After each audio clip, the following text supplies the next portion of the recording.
Hi friends, welcome to our channel. Telugu cinema ఇండస్ట్రీలో ఇప్పటి వరకు ఎవరికీ సాధ్యం కాని రీతిలో స్టార్ హీరోలందరూ వరుస సినిమాలను చేస్తూ ముందుకు సాగుతున్నారు. ఇక నితిన్ లాంటి హీరో ఎన్ని సినిమాలు చేసినా కూడా అతనికి చాలా మంచి గుర్తింపు అయితే రాలేకపోయింది. ఈ మధ్య కాలంలో ఆయన చేసిన సినిమాలన్నీ కూడా ఫ్లాప్ అవ్వడంతో ఆయన కెరీర్ చాలా వరకు డైలమాలో పడిందనే చెప్పాలి. ఇక ఈ రోజు తమ్ముడు సినిమాతో ప్రేక్షకుల ముందుకు వచ్చిన నితిన్ ఈ సినిమాతో సక్సెస్ ను సాధించాడా లేదా అనే విషయాలను మనం ఒకసారి తెలుసుకునే ప్రయత్నం చేద్దాం. ఇక ఈ సినిమా కథ విషయానికి వస్తే, అక్కకి ఇచ్చిన మాట కోసం ఒక ట్రైబల్ ఏరియాలో ఉన్న కొంతమందిని సేవ్ చేయడానికి నితిన్ ఆ ఏరియాకు వెళ్ళి అక్కడ ఎదురయ్యే ఇబ్బందులను ఎదుర్కొని ఆ ప్రాంతాల ప్రజలను కాపాడటమే లక్ష్యంగా పెట్టుకుని ముందుకు సాగుతాడు.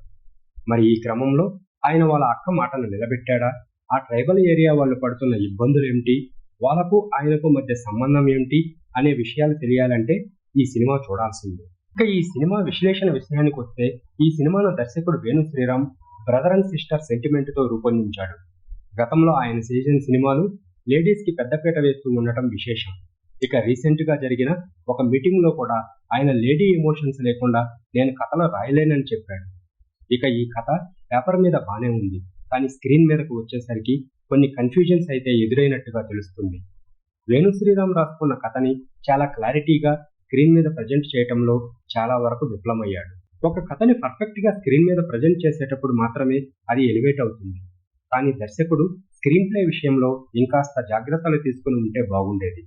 అందువల్లే ఈ సినిమా చూస్తున్న సేపు ఏదో సాగుతుంది అంటే సాగుతుంది తప్ప ఎమోషనల్ గా ప్రేక్షకుడు అసలు కనెక్ట్ అవ్వలేదనే చెప్పాలి. వేణు శ్రీరామ్ గత సినిమాల మాదిరిగానే ఎమోషన్ ను ఫుల్ లెంత్ కంటిన్యూ చేయలేకపోయాడు. మరి ఈ సినిమాలో కూడా అదే లోపం అయితే చాలా స్పష్టంగా కనిపిస్తుంది. ఇక ఫస్ట్ హాఫ్ లో కొన్ని అనవసరమైన సీన్లు అయితే ఉన్నాయి.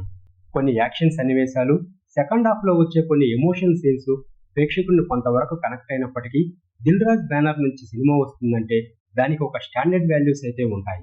మరి ఈ సినిమాలో అవి ఏమీ కనిపించవు. ఈ సినిమాలో ఏం నమ్మి ఆయన ప్రొడ్యూస్ చేశాడో అనే విషయం అయితే అర్థం కావటం లేదు. ఇక కొన్ని ఎమోషనల్ సీన్స్, అంజనీష్ లోక్నాథ్ ఇచ్చిన మ్యూజిక్ బాగా వర్కౌట్ అయింది. ప్రీ క్లైమాక్స్, క్లైమాక్స్ లో వచ్చే బ్యాక్గ్రౌండ్ స్కోర్ బాగుంది. ఇక ఆర్టిస్టుల పర్ఫార్మెన్స్ విషయానికి వస్తే, ఈ సినిమాలో నితిన్ యాక్టింగ్ చాలా బాగుంది. బెస్ట్ పర్ఫార్మెన్స్ ఇచ్చే ప్రయత్నం చేశాడు.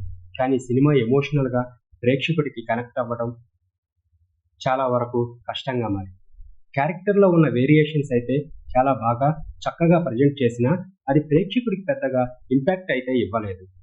సప్తమి గౌడ సైతం మంచి పర్ఫార్మెన్స్ ఇచ్చింది.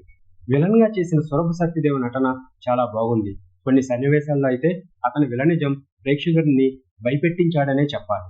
ఈ సినిమా టెక్నికల్ అంశాల విషయానికి వస్తే, అంజనీష్ లోక్నాథ్ ఇచ్చిన మ్యూజిక్ చాలా బాగా సెట్ అయింది. బ్యాక్గ్రౌండ్ స్కోర్ కూడా అద్భుతంగా ఉంది. సినిమా విజువల్స్ ఒక రకంగా బాగున్నప్పటికీ ఇంకాస్త విజువల్స్ ఇచ్చి ఉంటే బాగుండేది. ఎడిటింగ్ విషయంలో చాలా జాగ్రత్తలు తీసుకున్నప్పటికీ ఫస్ట్ హాఫ్ లో కొన్ని సీన్స్, అనవసరమైన సీన్స్ లేపేస్తే బాగుండేది.